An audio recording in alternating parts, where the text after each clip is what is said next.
Hey guys, welcome back to the second part of the low price guarantee and solving the mysteries behind this.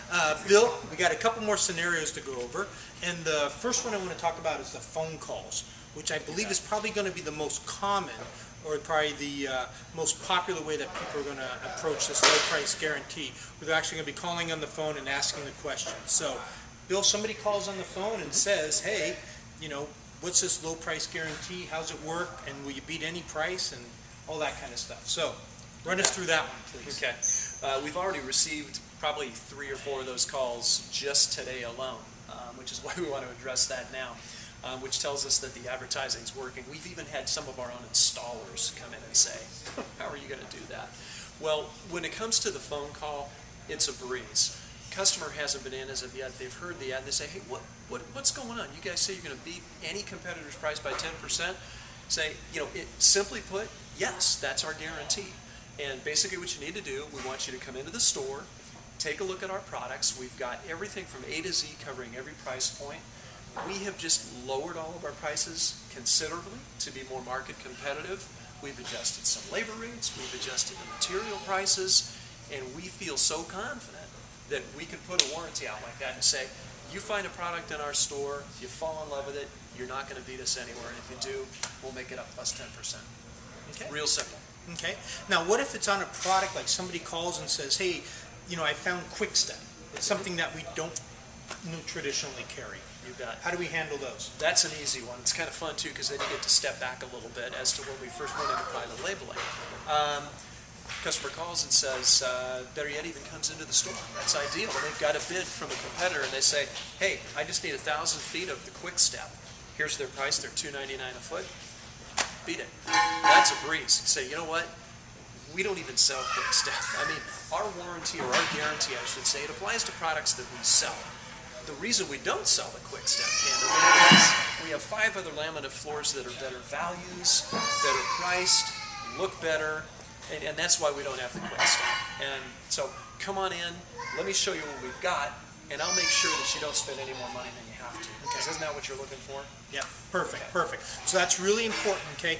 Not that you want to bash the other guy's product, but there's a reason why S&G chose not to carry the product. Exactly. Again, we're one of the largest floor covering stores in the nation, and anybody that makes floor covering products would love nothing better than to sell us stuff because we sell so much product.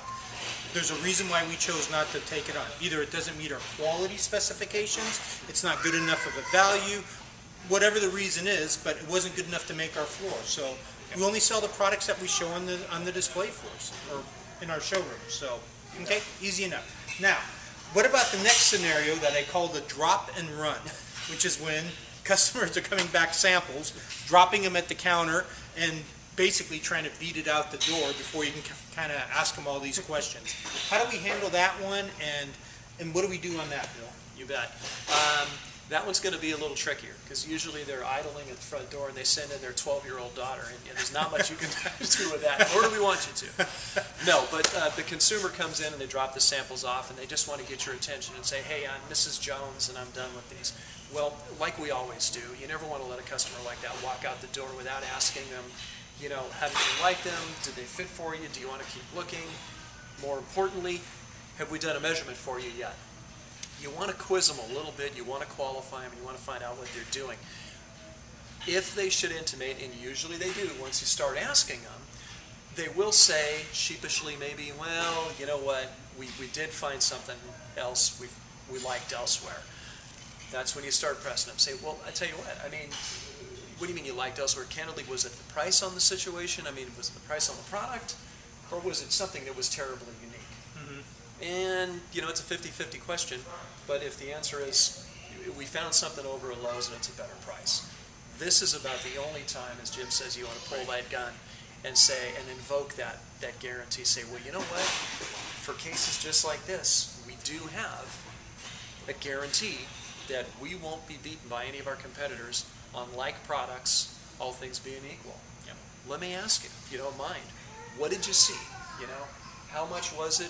Where did you see it? Have you had it measured yet? Would you give me an opportunity to earn your business?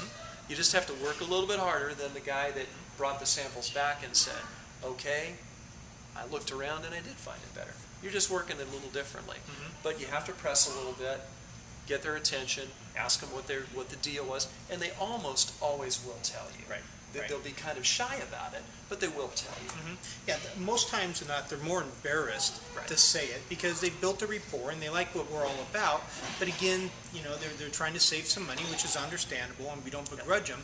But what we want to do is get their business anyways. And if it means taking it at a lower margin or a lower price, hey, it's still a good job. And then we'll get their neighbors and referrals and all that kind of stuff from it. So any job we get is a good job, you know. And like Bill said, we're going to have to work a little bit harder when someone's doing kind of the drop and run, but that would be the only time that we'd want to mention and take the initiative of bringing up the low price guarantee. Okay. Other than that, it would always be brought up by the consumer. Okay. So, Bill, in closing, any other scenarios or anything you want to touch base on real quick? You got a couple more minutes. Okay. Well, let's see. I actually, from the estimator's point of view, this came up the other day with Rod, and any estimator out there, if you're watching. We know you're watching. This kind of directly applies to you guys. Rod sort of felt like he was out there on an island. He was out there doing a measurement for a guy. It was a rental unit. He just wanted to go cheap, you know. So we were out there quoting Owl, and came out to be about $2,100. And so Rod calls in, and he was kind of bewildered. He says, "Bill, because this guy's got a bid for $1,500 from Marshall's Carpets," and he says, "We're supposed to beat it by 10%. I mean, how are we going to do that?" And, you know, it's easy. I said, "Well, Rod, you've got a disparity of $600. Can that possibly be real?" And he said, "No." I said, "And in this event, you ask him for the bid, the copy of the proposal, and the sample of the carpet." And the guy had the bid on his email at home, and he didn't have a sample of the carpet. And so what Rod did, he says, "Well, you know what, Bill, he doesn't have any of that." And I said, "You know what, Rod, let's meet him halfway." We took a couple $100 off. Give him an opportunity to save some face and say, "Well, you know what? Rather than go through all that, we could get it down to $1,826." And bam, try got it out. the order. He called in, we made it happen. So, you know, that kind of thing too. So the estimators, when you guys are out there, you're going to get hit with it in the store, and it's imperative that you're familiar with it too, and you're singing the same song that your flooring consultants are singing as well. So make sure you're paying attention to this, and you know how to handle those questions when you're in the home and they ask you about that low price guarantee. You know, you're at the table, you're putting the bid together. Take a second and push your computer away and say, "Well, yeah, let's talk about that. Have you shopped around yet?" "Oh, well, no, I'm just curious how it works." Then you can explain it to them, and then you can say, "But I'll tell you what, when I'm done with this, you're probably going to see that won't be necessary." So a lot of it's going to come down to the estimators. I think they're going to hear it a lot more than we do in the store. Great, great. Hey, in closing here, I just want to make sure that everybody gets really familiar and really comfortable.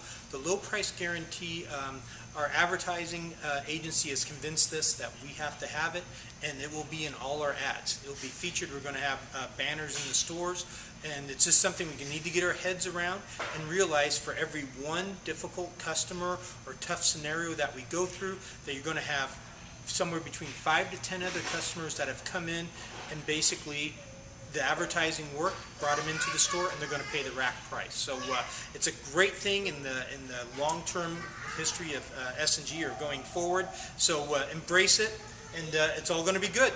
Hey guys, thanks for watching. Bill, thanks for your time and explaining it. You're very welcome. Take care, everybody.